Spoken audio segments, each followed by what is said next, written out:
Bueno, esto os sonará. Es el final de la película que todos hemos conocido como La Guerra de las Galaxias y que ahora nos venden como Una Nueva Esperanza. Y este es el final. Es cuando Luke va a destruir la Estrella de la Muerte. Y Obi-Wan Kenobi, que está ya muerto, le dice: no te dejes guiar por el ordenador de vuelo, sino utiliza la fuerza, ¿no? Una cosa que hay, esa cosa que lo impregna todo. Y el final del Retorno al Jedi, el final bueno, es este, en el que aparecen, digamos, Anakin Skywalker, Yoda, los espíritus de Anakin Skywalker, de Yoda y de Obi-Wan. Es decir, hasta en una cosa tan moderna, entre comillas, como La Guerra de las Galaxias, que todos sabemos que es un remedo de diferentes tradiciones y que lo que intenta George Lucas es crear un cuento de hadas contemporáneo, hay espiritismo. Hay espiritismo y en este caso el medium es Luke, ¿no? Luego habrá otros mediums, porque en el Imperio Contraataca, os acordaréis, hay un momento en el que Leia recibe el mensaje de Luke que está colgado de la ciudad de las nubes a punto de caer y entonces da vuelta al halcón milenario y le recoge. Es decir, en estas películas supuestamente tecnológicas, tan modernas, el espiritismo está presente. El espiritismo, tal y como lo conocemos hoy en día, es decir, que cualquiera, que no sea una cosa, digamos, limitada a sacerdotes, a chamanes, a brujos, sino que hay gente, pues como Germain, que va supuestamente la ama de casa, o cualquiera que puede ponerse en contacto con los muertos, es una cosa relativamente reciente en contra de lo que podemos pensar. Antes eran brujas, sacerdotes, chamanes. De repente, el espiritismo nace hacia mediados del siglo XIX. Nace en una zona que es el estado de Nueva York, cerca de los Grandes Lagos, en una zona en la que hay un montón de poblaciones en las que surgen un montón de sectas protestantes. Y en un momento determinado, en diciembre de 1847, se mudan a una casita que es esa, una familia formada por un herrero, su mujer y sus dos hijas pequeñas, de cuya edad nunca me acuerdo, pero que tenían 11 y 14 años, por eso lo pongo ahí, porque es que no me acuerdo de la edad de Kate y Maggie, siempre me digo cuál es Kate y cuál es Maggie, y eso ya me moriré guiándome, ¿no? Se mudan ahí a Hydesville, que es un pueblo, es un poblacho, que se llama Hydesville porque el tipo que lo fundó se apellidaba Hydesville, puso una taberna, y entonces les fue bien, ¿no? Se mudan a esa casita en diciembre, y empiezan a construir la granja familiar. La familia es un tanto peculiar, porque aunque los padres están con las dos niñas pequeñas, hay 3 hermanos mayores, y bastante mayores para la época. Es decir, cuando se mudan ahí, los padres rondan, el padre me parece que ronda los 60, la madre supera de lleno los 50, es decir, son una pareja mayor para la época. Estamos hablando de 1848. Entonces se mudan ahí con la idea de, tenemos cerca a los hermanos, en caso de que nosotros muramos, las niñas pueden ir donde los hermanos. Se mudan ahí, están ahí y están construyendo una granja. Pero era el invierno, entonces dejan de construir la granja. Y en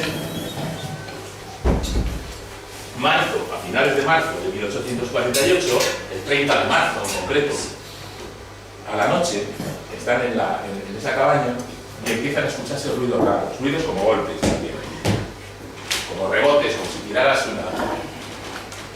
algo muy sólido al suelo, como si algo se arrastrara, etc. Y al día siguiente se vuelven a escuchar los ruidos y la madre va a la cama donde están las niñas. Los niños de repente, entonces siguen escuchándose como ellos lo definen como raps, como chasquidos, es una especie de crujidos, arrastres. Eso suele ser ideal para eso, ¿no? Y en un momento determinado la madre le pregunta al ruido, o sea, en ese momento le dice: si eres un espíritu, da 2 golpes. Y oye, claro, la madre era una mujer muy supersticiosa. Es noche del 31 de marzo al 1 de abril, y esto tiene su importancia. Entonces, esa conversación, si eres un espíritu, da 2 golpes, le empieza a preguntar al espíritu: ¿cuántos años tienen mis niñas? Y el espíritu empieza a dar 11 golpes, 14 golpes. ¿Cuántos niños tengo? ¿Cuántos niños tiene el de la granja de al lado? Tantos. ¿Cuánta gente vive en la granja de la familia tal? Tantos. Y sigue acertando el puñetero espíritu. La mujer se asusta y sale a todo correr de allí a buscar a los vecinos. Ahora es muy fácil, ahora todos vivimos, dirías, y saldrías al descansillo y llamarías al vecino al abajo. Pero se va a la granja y va y dice, y se va donde los vecinos y empiezan a llegar los vecinos a la casa. Y claro, y siguen repitiéndose los golpes con las niñas. Y entablan una conversación de un modo relativamente complicado y llegan a la conclusión de que es el espíritu de un buhonero que se llama Charles de Rosna, que dice, mira, yo vine aquí a esta casa hace mucho tiempo y me mataron y me enterraron en el sótano. Y entonces se ponen como locos a esa misma noche a excavar el sótano, le sale agua y se va al garete. La madre se lleva a la familia, se lleva a las niñas a casa del hermano, de un hermano que vive cerca, y con las niñas se van los ruidos. De tal manera que en la nueva casa, en la casa del hermano, empiezan a haber ruidos. Y el hermano inventa un método de comunicación con los espíritus, porque para aquel entonces está claro que son espíritus. Entre otras cosas, porque el buhonero les dice, yo no me acuerdo de qué secta son, hay decenas de sectas en ese momento de la región, pero les dice, casualidad, que la religión buena es la suya, ¿no? Está todo muy claro. Entonces, cuando van a la casa del hermano, el hermano inventa un método que es, frente a los golpes, que son muy incómodos, y nada más golpes, y sí y no, dar los golpes, dice, bueno, yo voy diciendo el alfabeto, A, B, C, D, G, y entonces me va respondiendo. Entonces van componiendo frases, es muy, muy trabajoso, van componiendo frases. En esto que se entera una hermana, la hermana mayor, que es la clave de todo mientras Kate y Maggie tienen 11 y 14 años, la hermana mayor, Anlia, está cerca de la treintena, vive en Rochester y será el personaje clave de toda la historia. Anlia hace un periplo por un canal desde Rochester hasta Highfield, por canales, con una hija que tiene la misma edad que las niñas, que es de la misma quinta que las niñas. Llega allí y se lleva a una de las niñas a Rochester, las separan a las hermanas. Cuando separan a las hermanas y se llevan a Rochester, de repente, Anlia, que escribe luego años después ese libro, que es el vínculo, el enlace perdido del espiritismo, Anlia cuenta en ese libro como la primera noche, según llegan allí, hay un auténtico festejo espiritista en su casa de Rochester. Bueno, hasta que punto dice, los espíritus montan una fiesta, se les oye subir las escaleras, bajar las escaleras, levitan. De hecho, esa imagen es de lo que supuestamente pasará después.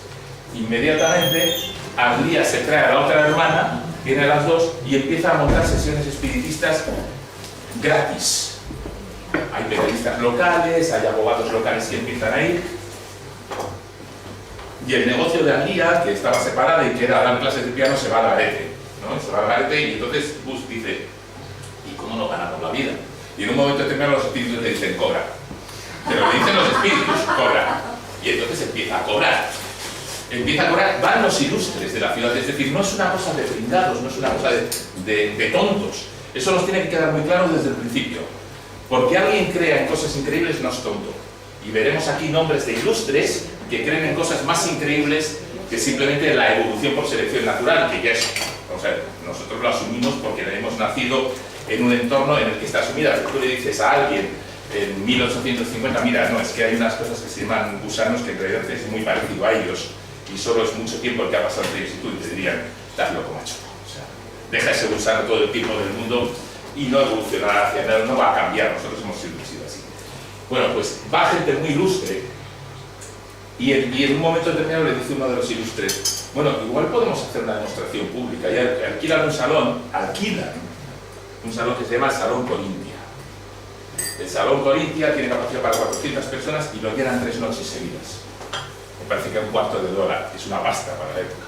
Para ese momento ya estaban cobrando en las sesiones privadas de espiritismo, estaban ganando entre $180 de la época, la cantidad de poco hay, entre $100 y $180 de la época, que traducido al dinero actual sería por noche entre $2.000 y $3.000. Estamos hablando de 1848, 1849, cantidad que no está nada mal. Cuando están actuando en el Corintia, se monta un comité, claro, de repente los lugareños dicen, igual aquí hay un truco. Y entonces montan 3 comités. Y 3 comités las examinan 3 noches seguidas a las niñas y no encuentran ninguna manera en que las niñas puedan hacer nada. Luego se comunican con demás. Hay un chico, un médico, que encuentra una manera. Y entonces dice, bueno, vamos a hacer una cosa, le cogemos a las niñas, se sientan y les inmovilizamos las piernas y los pies. Efectivamente, cuando hace eso, Los raps desaparecen. Pero cuando hace eso, lo que ocurre es que dicen las niñas que sienten un terrible, qué dolor, y parte del comité dice, es que les está sometiendo a abusos prácticamente, ¿no? Les está provocando dolor, eso no puede ser. Entonces, él está convencido de que las niñas hacen los ruidos con las articulaciones, con los dedos de los pies, con los tobillos y con las rodillas. Pero no consigue convencer a la gente, y el comité llega a la conclusión de que las niñas en realidad se comunican con los espíritus. Las niñas tendrán un padrino, un periodista de Nueva York muy famoso en la época y muy influyente, al que ponen en contacto con su hijo que ha muerto poco antes, un hijo de 5 años. Para explicar por qué tienen éxito tan rápido las Fox, que rápidamente se convierten en estrellas y en Nueva York, digamos, alquilan habitación de hotel y ofrecen audiencias públicas, me parece que hoy en día mueren en España 3 o 4 niños por cada 1000 antes antes del año o algo así. Bueno, si os fijáis, los datos son terroríficos. En aquel entonces morían más de 200 niños por cada 1000 antes del año, si eran blancos.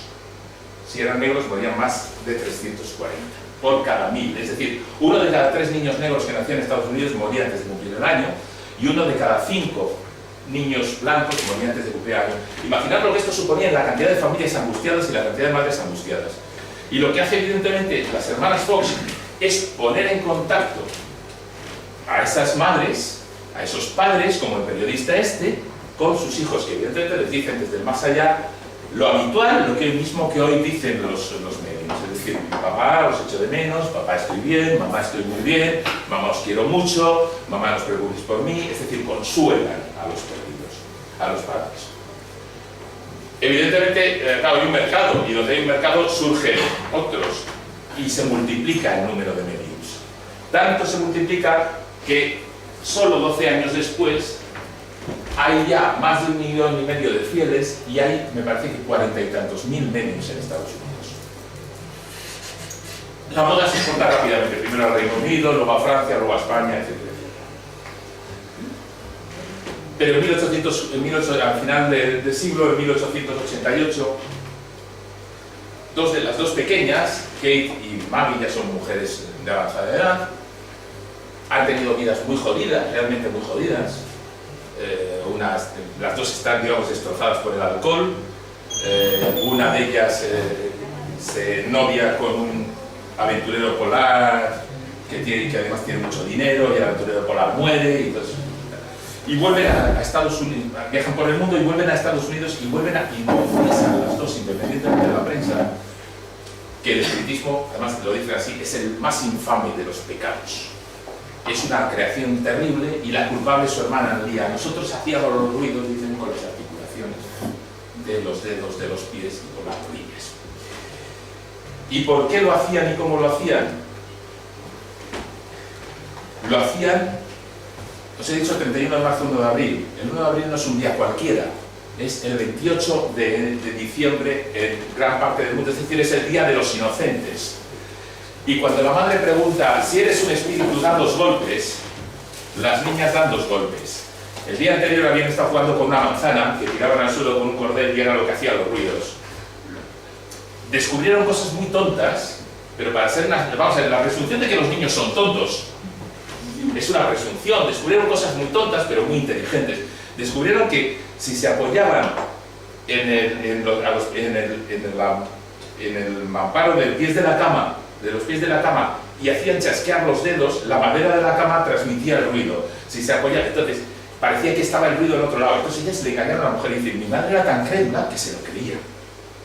Ellas lo llegan a confesar así, lo confiesan en la Academia de Ciencias de Nueva York. Al-Día, por supuesto, se encabrona.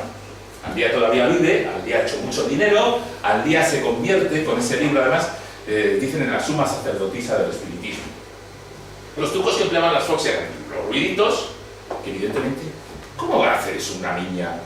Mira, lo bajitas que son, ¿cómo nos van a engañar a todos, no? Y empleaban los trucos clásicos de los mediums. Trucos clásicos de los mediums, desde ellas hasta Anne Germain, pasando por John Edward y pasando por cualquier medium que veáis en la tele, que son la lectura fría y la lectura en caliente. La lectura fría, ¿qué hacían? Se fijaban en las reacciones de la gente y le devolvían las cosas. le devolvían la información. Si tú ves a cualquier medium o a cualquier echador de cartas en la tele, yo os recomendaría que lo grabarais y que luego lo volvierais a ver. Al principio, a alguien que no está acostumbrado, vosotros no valéis, evidentemente, pero podéis hacerlo con alguien de la familia que no le importe. Es decir, ves al echador de cartas y ves cómo llama a alguien y dice, quiero saber esto sobre no sé qué. Entonces dice el echador de cartas, dice, bueno, pues esta persona tiene tal, no sé qué. Pues, y el otro, el interlocutor le dice, sí, sí, sí, y esto, ay, pues muchas gracias, me estás aclarando mucho. Cuando lo vuelves a escuchar, te das cuenta, y lo ves, te das cuenta de que no le está diciendo nada, está repitiendo lo que dice la persona o está yendo a lugares comunes. Por ejemplo, una cosa muy clásica, a mí me encanta, porque además es así, dice, hola cariño, ¿para qué llamas? A todo el mundo le llaman cariño, y dice, mira, no nos conocemos, no hay confianza, ni cariño ni leche, ¿no? ¿Para qué llamas? No, porque mira, tengo una hija de 15 años, Dios. O sea, ya le has dado un montón, un huevo de información. Tienes una hija y es adolescente. Puede haber varios problemas, puede ser estudios, seguramente serán los chicos, lo que te preocupe, que llega tal. Entonces, ellos empiezan a pescar. Dicen, bueno, en los estudios dice ya, no, es que él sale con un chico, bueno, no te preocupes, sale con un chico, pero si a ti te preocupa el chico, el medio lo que te dirá es, no te preocupes que esa relación se terminará pronto. Y, bueno, ¿por qué? No te va a decir en la vida eso va a ir adelante, porque, vamos a ver, es como si yo voy a un medio y le digo, o a un echador de cartas y le digo, oye, ¿qué tal me va a ir en el trabajo? ¿Voy a ascender? Si me dice, puede que asciendas, pero hay alguien que te está haciendo la puñeta, tal.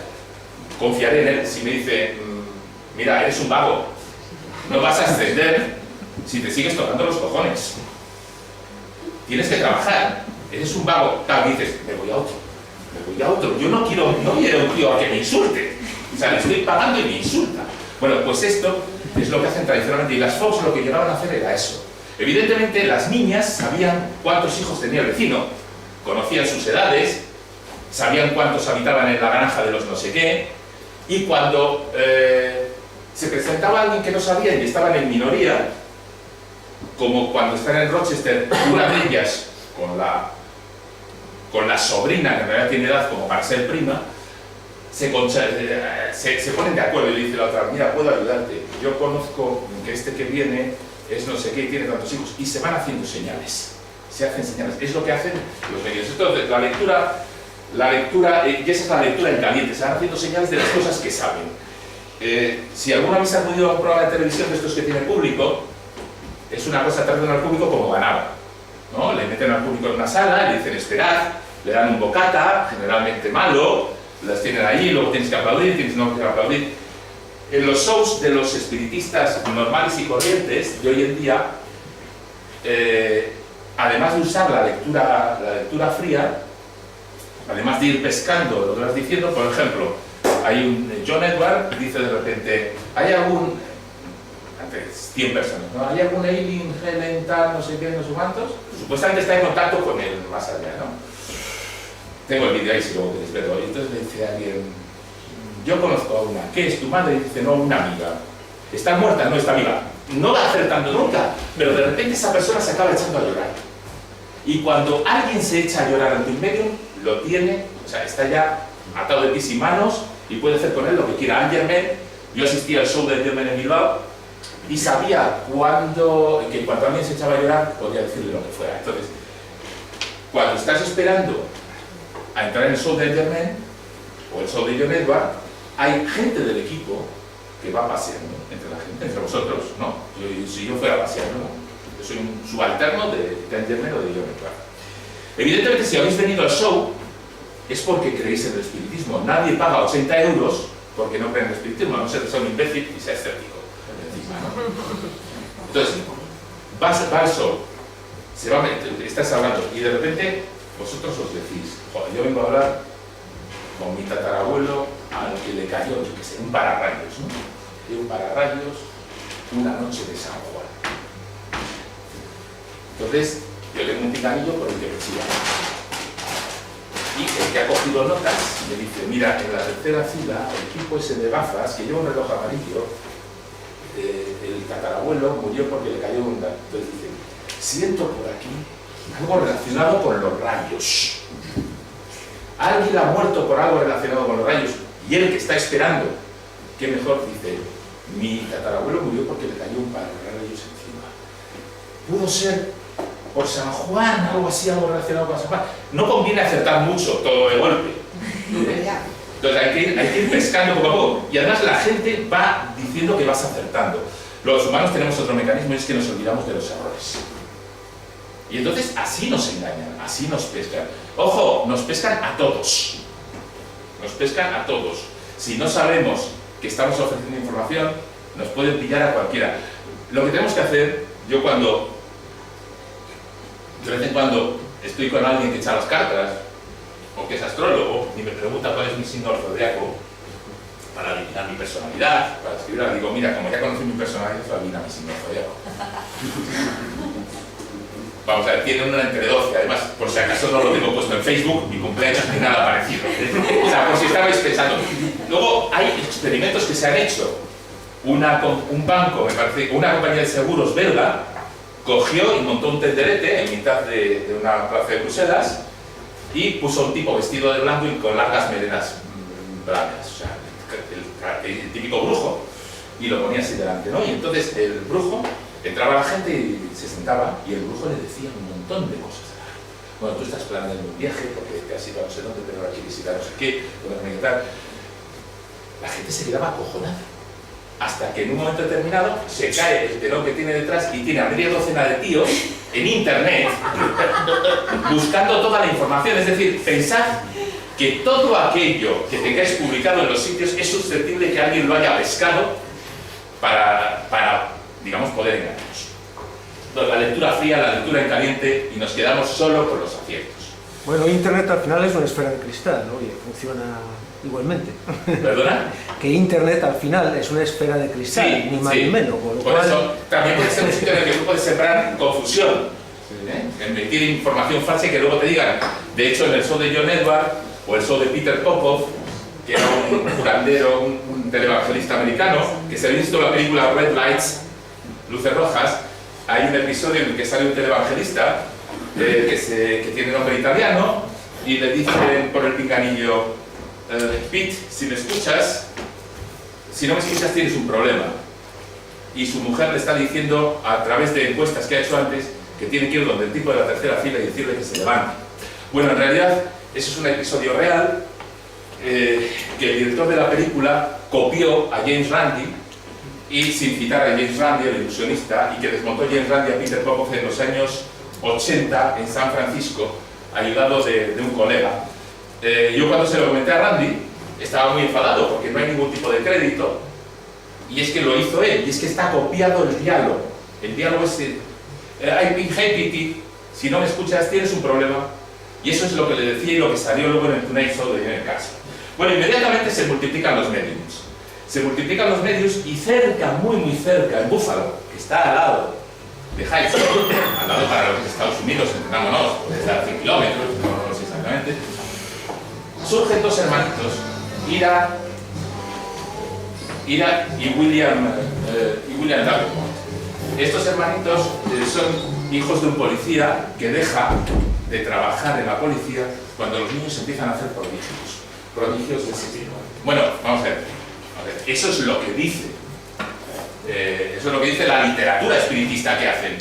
La ilustración anterior que hemos visto, esta ilustración de la casa de Rochester de los Fox, es del libro de Alia Fox. Nadie excepto Alia Fox dice que se movieran mesas y volaran mesas. Es puro teatro, es pura ficción, es como un libro de Juan José Benítez. No tiene nada que ver con la realidad. Bueno, pues esto pasa lo mismo. Los Davenport supuestamente hacen prodigios. Supuestamente hacen prodigios. Y empiezan a hacer los prodigios, pues ellos nacieron más o menos cuando las niñas, empiezan a hacer los prodigios prácticamente a la misma época, 1850. Uno de los prodigios vamos a ver, que hay que olvidaros de esa mente analítica, escéptica, no los prodigios que hacían, uno de los Davenport, no me acuerdo cuál de los dos era, se reunían con la gente que iba a casa de su padre, una sala grande, y entonces uno de los niños estaba en un extremo de la sala, sentado. Apagaban las luces y el niño aparecía en el otro, medio minuto aparecía en el otro extremo de la sala sentado. Conclusión de la audiencia, ha venido volando. Ese era el negocio, esa era la historia de los Davenport. Esa es la historia en general del espiritismo. Vamos a ver, la conclusión normal que sacaría cualquier persona con 2 dedos de frente es: el niño se ha cogido la silla y se ha cruzado la sala, ¿no? Pero no, lo que hacen es deducen automáticamente que tienen poderes. Entonces, en la literatura, Ira Erastus y William Henry Davenport son superdotados. De repente le dicen ese día: oh, ha venido un medium a un pueblo cercano.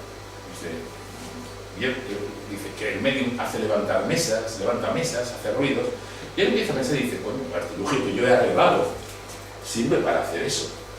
Y entonces se confabulan, él y sus colegas, y dicen: vamos a ver, no podemos ir al pueblo porque está no sé a cuántos kilómetros y no tenemos posibles, pero si viene a Cheltenham algún espiritista, lo vamos a someter a prueba. Porque ellos, digamos, no se lo creen. Entonces, en un momento determinado, en 1865, llegan los Davenport por el Cheltenham con ese número. El número consiste en lo siguiente: es un armario con 3 puertas en la que cada uno de los hermanos está sentado frente al otro en la puerta de uno de cada extremo del armario, del gabinete, y en la puerta central del gabinete hay una serie de instrumentos: panderetas, violines, trompetas, etcétera, etcétera. Ellos están atados entre ellos y al armario. El número consiste en lo siguiente: siempre, claro, tiene que haber luces apagadas, porque los espíritus son muy susceptibles a la luz. ¿Os habéis fijado siempre que cuando en los programas de misterio dicen vamos a ir a un cementerio, dicen, y van de noche? Bueno, no, los espíritus ¿qué hacen de día? Joder, ¿qué hacen de día? ¿Por qué hay que ir de noche? Bueno, porque si no, pues no, la escenografía no funciona. Entonces, van los Davenport, van a Cheltenham el 7 de marzo de 1865.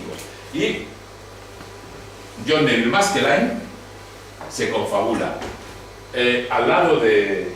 Imaginémonos que este es el salón en el que actúan los Davenport. Aquí está el armario ese, con el telepredicador vendiendo la burra. Y ahí hay un cortinón enorme, unos cortinones enormes. Y John Neville Maskelyne se pone donde está César.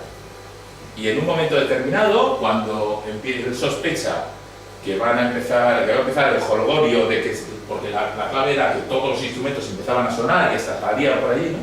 Y luego encendía la luz y los Davenport seguían atados.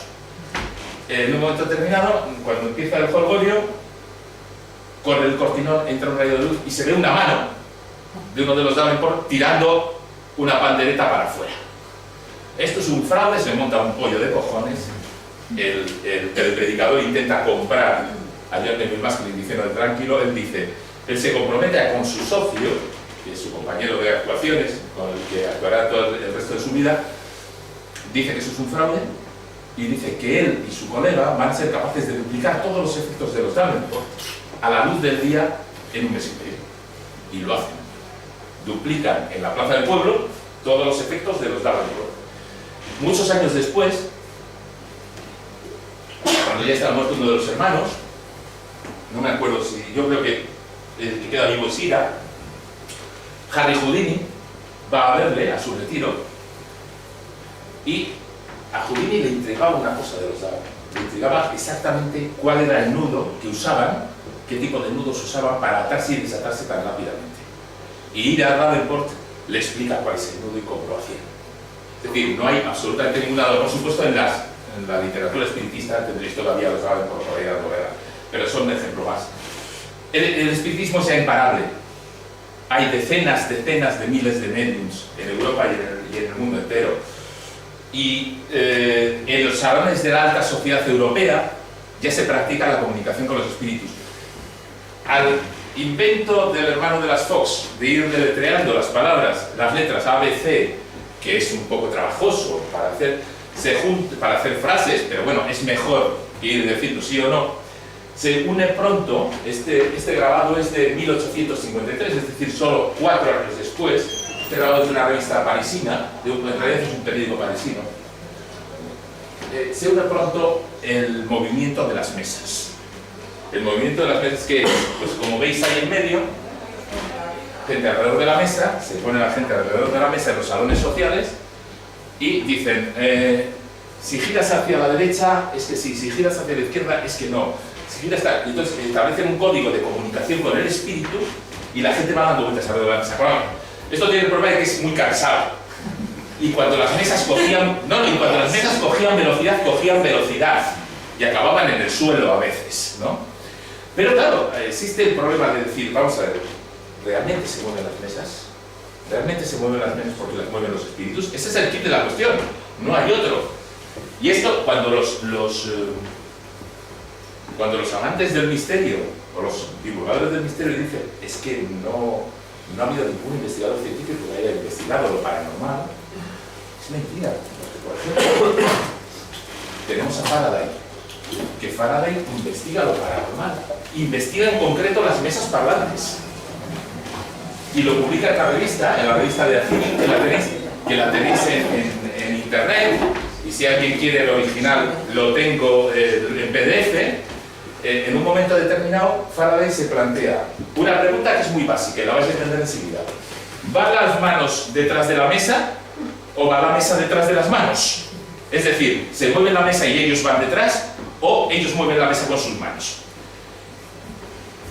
Dice, la prueba que busqué y el método seguido en la investigación fueron de la misma naturaleza que las que adoptaría en cualquier otra investigación física. O sea, lo que plantea Faraday es una investigación seria. Y ahora nos puede parecer una estupidez, pero ante las cosas inexplicadas lo que hay que plantearse es investigarlas seriamente, porque la ciencia avanza, digamos, que recortándole camino a lo desconocido. Entonces Faraday desarrolla un artilugio que yo era incapaz de verlo. Yo tenía la descripción del artilugio, pero era absolutamente incapaz de verlo. Lo leía 4 o 5 veces y se lo di a varios amigos. Les di la descripción del artilugio de Faraday, César Higuero, que está aquí, y les dije, a ver a qué conclusión llegáis cada uno, porque yo tengo una conclusión y no me gusta. Ese es el artilugio, digamos que es dos tablas, unas varillas, de tal manera que se ve si es la mano la que tira o si la que tira es la mesa de la mano. Si la mesa queda, digamos, si la mesa adelanta las manos. Faraday, cuando escribe, dice que él crea este artilugio y además con un indicador de hacia dónde va el empujón, crea este artilugio, y los que usa, los sujetos que usa para los experimentos son gente, dicen, sincera. Son gente que realmente cree, además les llaman movedores de mesas, me parece que es giradores de mesas sinceros. Y la conclusión a la que llega es que los giradores de mesas sinceros lo que hacen en realidad es mover la mesa por las expectativas que ponen ellos mismos en mover la mesa. Es algo absolutamente involuntario. Es lo mismo por lo que se mueve el vaso de la Ouija.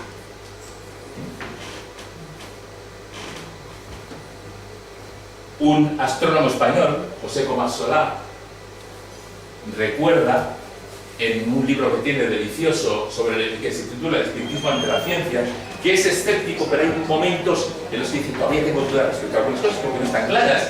Recuerda cómo que la mesa se mueve porque la empujan a los concurrentes. Lo demostraron años atrás Chevrel, que es un investigador francés que tiene un libro dedicado a ello, Faraday y otros experimentadores. Es decir, no cualquiera. Estamos hablando de Faraday, señores, que no será el único.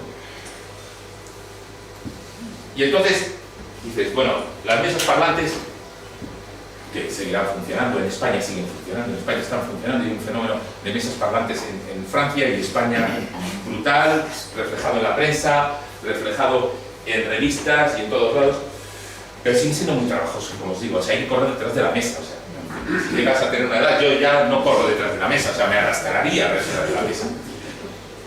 Y entonces hay un momento en el que aparecen una cosa que se llaman tableros parlantes. Esto es una ouija, esta es la primera ouija, es de Kenar. Es la primera ouija, pero no aparecen así.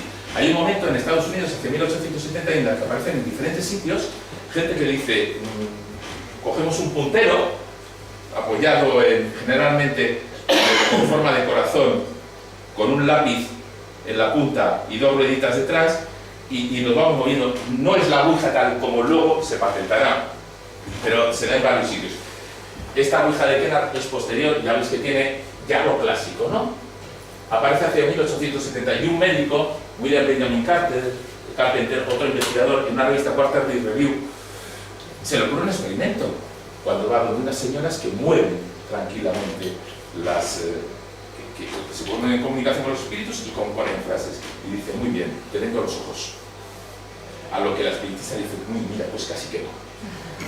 Hay diferentes métodos, vamos a ver. Lo que pasa es que no quiero dar detalles porque es una cosa que quiero escribir detenidamente.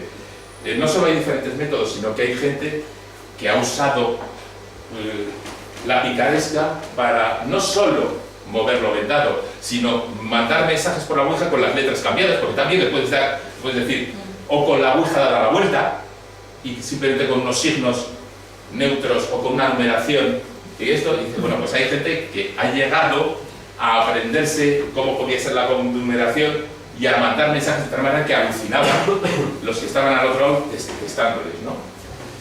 Y aquí dice como si se tratara de un telégrafo, decía William Benjamin Carpenter, ¿no? Esta es la patente de la ouija. La patente de la ouija, que no me acuerdo de qué año es, pero de 1891. Es que no veo bien. Esta es la patente de la ouija.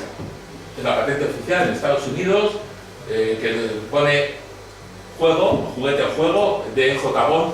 En ningún momento en la patente de la ouija se dice que sea para comunicarse con los espíritus. Es un juego.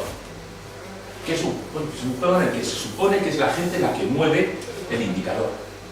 Y así queda la ouija durante décadas. Es decir, todo esto que dicen en los programas de televisión y de radio, cuidado con la ouija, que es muy peligrosa. Bueno, durante décadas estuvo la gente jugando con la ouija diciendo, bueno, es un juego, nada más, y se mueve como la mesa por las expectativas que ponemos los humanos en moverla.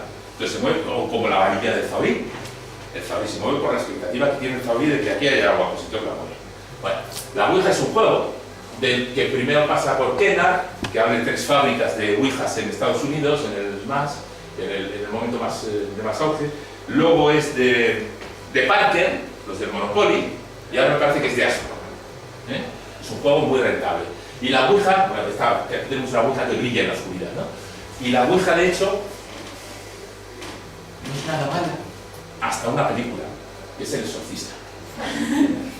Es a partir del Exorcista cuando, en este momento es cuando la madre está con la niña y le dice que detecta esa ouija, como veis, es muy parecida, si no es una reproducción exacta de la primera, de la de Kennard, que se pone en comunicación con algo, ¿no? Y es a partir de ese momento, 1973, cuando la ouija se convierte en algo malévolo, y cuando los charlatanes del misterio dicen es que la ouija te puede provocar problemas, no, seguramente los problemas los tenías ya antes. A todo esto conviene recordar que El Exorcista es una película basada en hechos reales, es verdad, pero que el protagonista es un chico, que el chico tiene graves problemas psiquiátricos en el mundo real, que el chico soluciona sus problemas psiquiátricos, que no da vueltas la cabeza, que no vomita no sé qué, que no mata a nadie, que no habla lenguas extrañas, y que acabó siendo controlador de vuelos espaciales de la NASA. Es decir, esa es la realidad. En la película es que es una película. Claro, lo que puso de moda El Exorcista fue el basado en hechos reales. El basado en hechos reales, que por otro lado el autor, William Peter Blatty, es bastante meapilas. Todavía hoy en día, sí, le ha montado algunos pollos a la universidad por cosas que no le gustan. Entonces, la ouija avanza y en 1887 hay una carta en una revista espiritista, Light, se llama la revista, también está en internet. También tengo copia del PDF por ahí guardado, porque a veces cuando cuesta más encontrarlas aunque sepas que existen.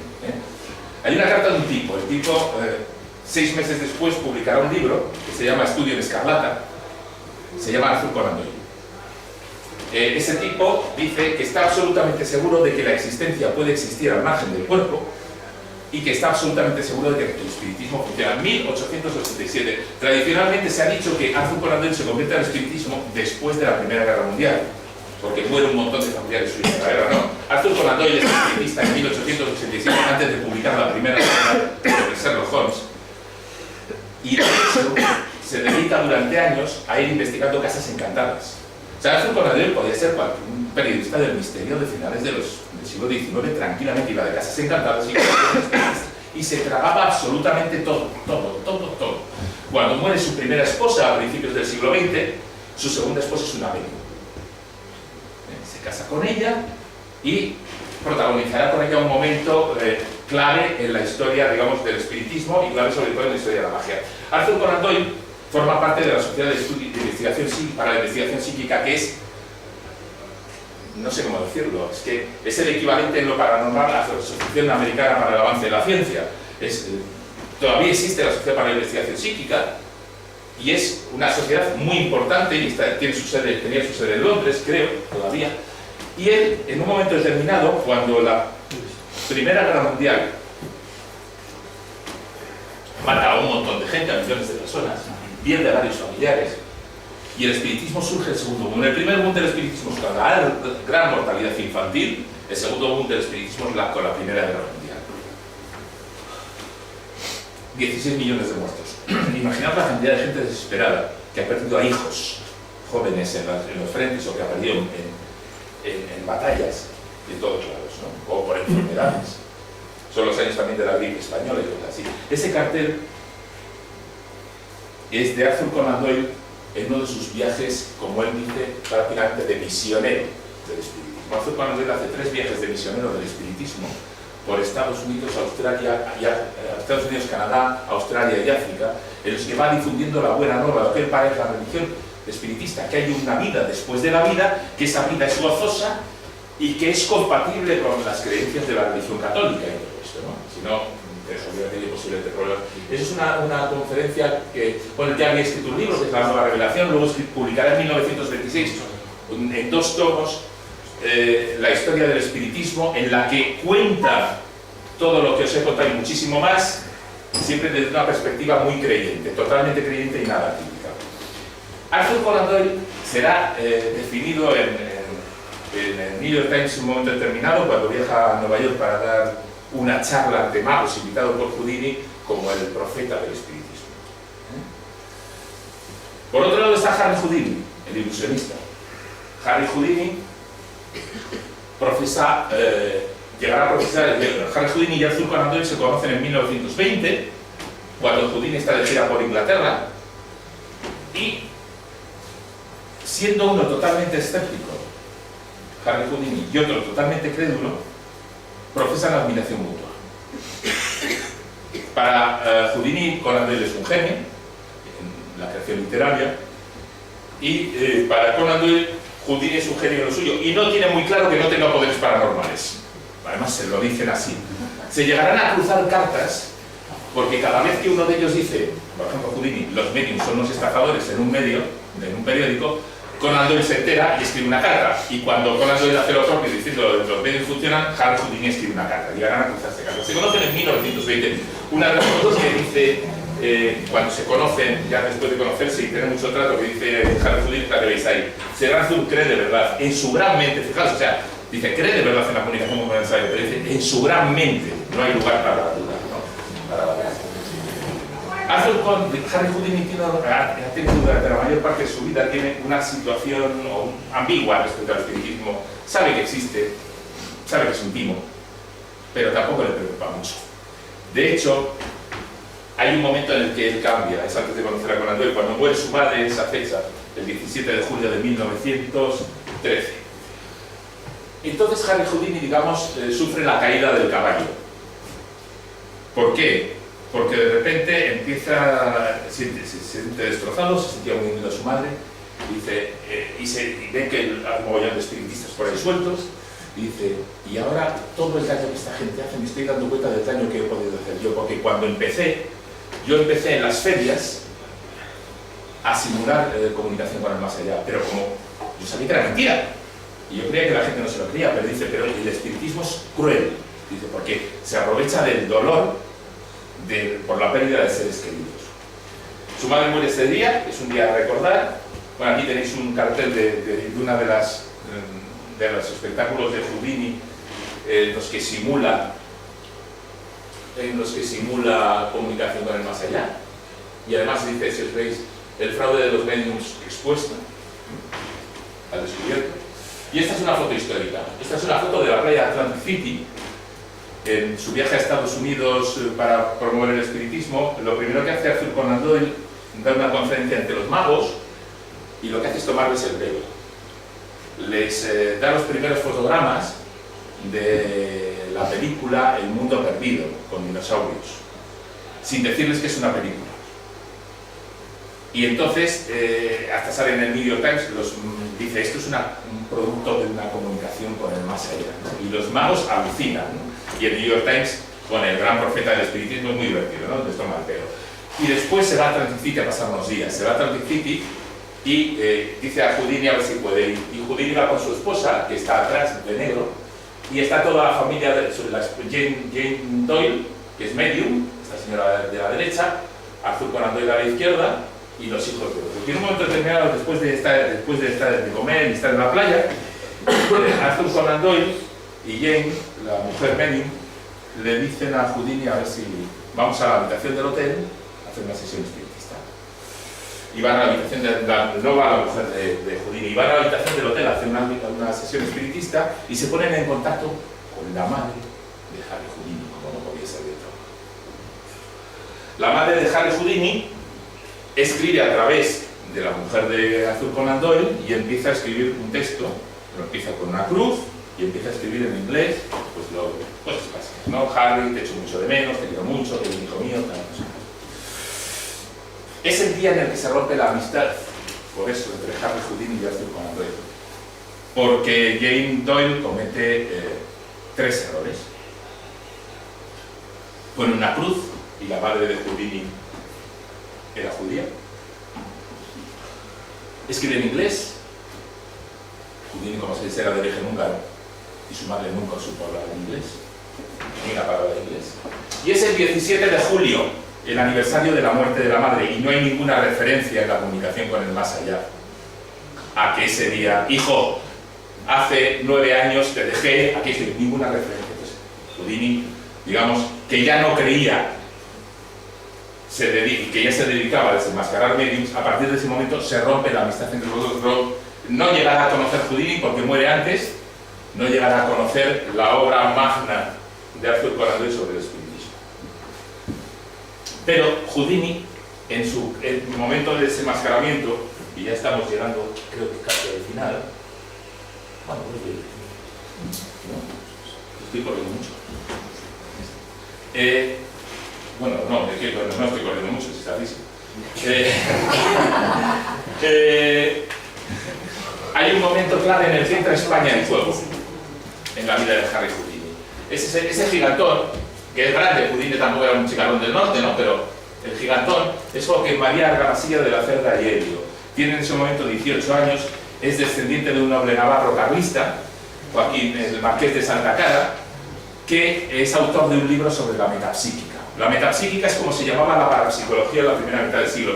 Bueno, la llamaban así porque la bautiza así Charles Richet, premio Nobel de Química, bautiza así, y de hecho Richet es también el que da el nombre a la palabra ectoplasma, procede de él. Entonces, en un momento determinado, Joaquín María Argamasilla, el padre, lo cuenta en uno de sus libros, cuenta como en un momento determinado se da cuenta de que su hijo tiene visión de rayos X. Sí, es la leche. Entonces, puede ver a través del metal. Lo único que me parece que no puede ver es a través de cosas pintadas, pero puede ver a través del metal. Entonces, se convierte en una atracción en el Madrid de la época, se convierte en una atracción a la que van científicos como Cabrera, el físico Cabrera, que fue maestro de ceremonias de Einstein en España, guía de Einstein en España, van inventores, Ramón María del Valle Inclán, Negrín. Se convierte en un centro de peregrinación en la casa del marqués de Santa Cara. Y en un momento determinado él le escribe a Richet, que es el pope de la metapsíquica, y le dice que quiere que someta a su hijo a pruebas en París. Pero se le cruzan los yanquis, y los yanquis le dicen, queremos someter a pruebas en Estados Unidos. Claro, evidentemente mandan al niño a Estados Unidos, ¿no? Bueno, el niño, el chicarrón lo mandan a Estados Unidos. Lo mandan a Estados Unidos, le someten a una serie de pruebas y de repente se somete a pruebas con Harry Houdini en un hotel de Nueva York. Básicamente, los dos trucos o los dos fenómenos que consigue hacer nuestro amigo Joaquín María es, le ponen una caja como esa, con un mensaje dentro, y él, con los ojos vendados, es capaz de leer lo que dice dentro de la caja. Y le dan un reloj de los de tapa, de toda la vida, que se llevaban antes, le ponen el reloj así, le mueven las manecillas y es capaz de decir a qué hora marcan las manecillas. Houdini, en un panfletillo que tiene 30 páginas, me parece, o algo así, 32 páginas, que es dedicado a una medium, Margery, y lo dedica también a Argamasilla, el famoso español que ha asombrado a científicos de Europa y América con su afirmación de visión de rayos X. Porque claro, cuando llega a Argamasilla, donde Houdini llega con un montón de cartas, en las que Richet dice que es la leche, Richet dice que es impresionante, que tiene todos poderes, ¿no? Entonces lo somete a pruebas en un hotel, y Houdini ve cuáles son los trucos. Y los trucos de Argamasilla, que los desvela en este libro, son simplemente, como todos los magos que lo saben hacer, no se ven bien, o sea, le queda una rendija por aquí abajo, siempre tiene que haber mucha luz donde esté y siempre tiene que estar la apertura de la caja de cara a él. Entonces es capaz de adivinar, y lo mismo hace con el reloj. Cuando Houdini le dice, bueno, pues ahora vamos a probar con esta caja que está cerrada de otro modo, Argamasilla dice que no es lirones, ¿no? Y hay un momento determinado en que Houdini duplica los trucos y se confunde, y en vez de, no me acuerdo si en vez de decir que las manecillas del reloj marcan, y eso le sirve a Argamasilla para decir que Houdini la ha cagado, en vez de decir que las manecillas marcan las 11:05 o la 1:05, dice las 10:10, ¿no? Pero bueno, es un matiz, claro, al fin de cuentas las manecillas estaban así. Houdini desenmascara en este libro, que solo está publicado en Estados Unidos, el precio de $1, 1924. ¿Sí? Y esto es lo que traduce, lo que inmediatamente llega a España a través del corresponsal del diario ABC. Argamasilla ha salido de Estados Unidos con el rabo entre las piernas, corriendo, como un engañador, como un estafador, como un espabilado. Bueno, se ríen de él, el español con rayos X en los ojos es un fraude. Sin embargo, en ABC, el corresponsal dice: todos los grandes medios norteamericanos han proclamado el triunfo de Argamasilla y se burlan dolosamente del atrevido Houdini. Vamos a pensar, no hay internet, no hay nada. Claro, podría haber salido bien Argamasilla, podría haber vuelto el orden de multitud a España, pero tiene un problema. Y es que siempre hay algún malvado científico en medio.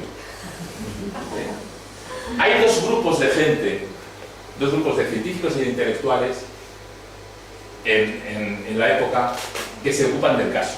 Arriba están los que creen: Blas Cabrera, Torres Quevedo, médicos Valle Inclán. Abajo los que no creen: Gonzalo Rodríguez Lafora, un discípulo de Santiago Ramón y Cajal, que de hecho Ramón y Cajal en un momento determinado está implicado en que igual haría ahí se dice, no está confirmado, que quiso hacerle un test a este hombre, porque Ramón y Cajal también se ocupó del espiritismo, pero igual escribió sobre él, pero escribió sobre él que eso no tenía ningún fundamento. Y que iba a hacerle un test ante la reina, pero no lo consiguieron, ¿no? Entonces están divididos entre estos dos grupos. Y lo sabemos que están divididos entre estos dos grupos porque en la prensa de la época, que podéis consultar por internet, hay dos periódicos de Madrid, El Imparcial y El Sol, en el que el caso Argamasilla es portada durante semanas. Ahí veis: es un hecho la visión a través de los cuerpos opacos, dicen en El Imparcial. El caso Argamasilla, esto lo escribe Gonzalo Rodríguez Lafora, el discípulo de Ramón y Cajal. Digo, sí, de Ramón y Cajal. Entonces, Gonzalo Rodríguez Lafora es un adelantado de su época. Gonzalo Rodríguez Lafora se hace. No me preguntéis cómo, porque estamos hablando, estos periódicos son de, si no me acuerdo de la fecha, tenía que haberla puesto abajo, pero son inmediatamente de la vuelta de este hombre. Se hace con el libro de Houdini y lo publica en entregas, los gráficos, en El Sol. No sé si tengo aquí, no. Bueno, entonces lo que se monta una bronca importantísima en el momento en el que Argamasilla, el chaval, se enfada mucho. Y mientras le dice a Rodríguez Lafora: usted está engañando a todo el mundo y usted ha mentido y usted ha salido de Estados Unidos porque le han pillado los trucos y se los ha pillado a Harry Houdini, le dice: mire, le voy a demandar y le voy a hacer no sé qué, tal. Y Rodríguez Lafora dice: inténtelo, o sea, haga lo que sea, o demuestre lo que haga, ¿no? Además, a Rodríguez Lafora se le ocurren remedios muy sencillos. Bueno, usted no voy a través de la pintura, dice, pero hay pruebas muy sencillas que podemos hacer. Le doy la caja envuelta en papel. O sea, fijaros qué tontería, o sea, es que a veces las pruebas, en vez de decir, le doy la caja y usted tiene la caja tal cual, le doy la caja envuelta en papel. Claro, se niega a hacerlo. Es más, lo que dice Argamasilla en un momento determinado es: Houdini está enfadado conmigo y se ha querido vengar de mí y está mintiendo porque me llevó una parte en nuestras pruebas y me dijo: mira, tienes poderes, ¿por qué no nos unimos si yo soy tu agente? Y yo no acepté. Bueno, vamos a ver, la bronca es enorme y Rodríguez Lafora es un adelantado de la época y escribe en 1925 en El Sol eso que veis aquí.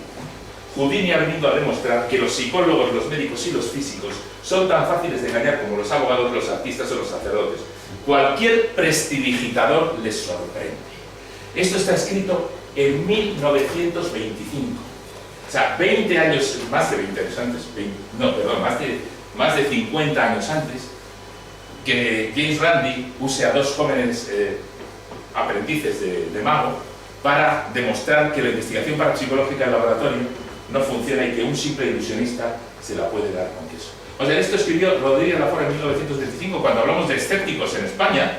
Señores, no os preocupéis, no saquéis fotos que os lo puedo pasar, ¿eh? Bueno, es decir, porque no te va a salir mal, yo te lo paso. Cuando hablamos de escépticos en España, hay que tener en cuenta a este tío. Cuando le lees, dices, ¿cómo pudo escribir este tío en 1925? Pues escribe cosas que Sagan escribirá en El mundo y sus demonios, y las escribe en la prensa española, y desmonta todo lo de Caravaggio. Y ya estamos acabando. Aquí hay una lista, en amarillo vais a ver a magos. En blanco hay científicos, como veis hay científicos diferentes. Vamos a acabar. Oscar Funks, por ejemplo, es el psicólogo que desenmascara cómo Hansel Listo el caballo adivina sumas. Es una historia apasionante la de Hansel Listo. Es una historia de un caballo que dice 2 más 3 y hace y da 5 el tío. Es una historia en la que le dicen al caballo, coge la tela roja, y hay 20 telas de diferentes colores, y el caballo coge la tela roja, ¿no? Es un trabajo que se publica en su época en Alemania, se publica en los años 70 en una universidad americana, y ese trabajo, la investigación del caballo, que al final el caballo lo que hace es lee no la mente, los gestos de quien le pregunta, o sea, es capaz de percibir leves inclinaciones de cabeza. Entonces el caballo descubre, claro, evidentemente cuando acierta le dan un azucarillo o una golosina, ¿no? Y el caballo, depende de la inclinación de quien le pregunta, sabe qué tiene que hacer más o menos. Entonces se para solo cuando el que le pregunta se vuelve para atrás. De hecho, si le aíslan y le preguntan al caballo 2 más 3 y le aíslan de quien le pregunta, no consigue acertar ni uno. Y siempre acierta, siempre tiene a alguien. E incluso cuando el preguntador sabe que no tiene que dar pistas al caballo, las da inconscientemente. Bajan un poquito los ojos, etc. Oscar Funks escribe un libro maravilloso que hoy sirve para que se toma como base para cuando se hace investigación animal, investigación sobre inteligencia de animales, cómo no darles pistas a los animales de lo que esperamos de ellos. Bueno, estos científicos en blanco y los magos en amarillo van a cambiar de color a rojo aquellos que creen. Fijaros en cuántos magos hay. 5, ¿verdad? Mirad cuántos, hay un montón de científicos. Ni uno solo de los magos cree. Ni uno solo de los magos cae engañado por los espiritistas, los medios, los poderes paranormales. O sea, los magos son los mejores aliados de los científicos. Y sin embargo, el inventor español Leonardo Torres Quevedo cae como un pardillo. Alfred Russel Wallace, el co-descubridor de la teoría de la evolución, tiene una obra deliciosa de 1870 y algo, que son 3 ensayos sobre espiritismo. Alfred Russel Wallace cree en el espiritismo. Alfred Russel Wallace es antivacunas. Alfred Russel Wallace, sin embargo, no se traga los cuentos de los canales de Marte, que también están en aquella época. Es decir, tiene creencias selectivas, ¿no? Blas Cabrera, el hombre que guía por Madrid a Albert Einstein. Es decir, tú puedes ser un físico reputadísimo. O sea, no depende de la inteligencia el que creamos en las cosas. Yo hace poco, hablando con un amigo médico, Vicente Baos, hablando de la homeopatía, yo le decía, ¿pero cómo es posible, Vicente, que un médico hoy crea la homeopatía? Vicente es muy crítico, como sabéis, es uno de los baluartes, es uno de los puntales contra la homeopatía. Y me dice, Luis, ¿por qué es creencia, es fe, es religión? ¿Cuántos científicos creen en Dios? Es lo mismo. Es lo mismo. Bueno, pues aquí hay científicos, Richet, premio Nobel, Flammarion, que creen en cosas. Y hoy en día hay científicos que creen en cosas. Hoy en día Luc Montagnier está diciendo tonterías sobre la homeopatía. Bueno, pero perdona, estamos dando por hecho que si uno es científico es inteligente. No, es que es inteligente. Es que en su área son muy inteligentes y pueden ser hasta primeras eminencias mundiales. No, esta correspondencia tan fuerte no la veo necesaria. Alfred Russel Wallace es una... O sea, mucha gente puede lograr muchísimo en su campo sin ser inteligente. Bueno, yo creo que es muy difícil. Lo que pasa es que yo creo que la inteligencia no inmuniza contra las creencias. Son dos cosas diferentes. A lo mejor en España en la actualidad. Que a lo mejor eso es otro mito, y a lo mejor en España en la actualidad.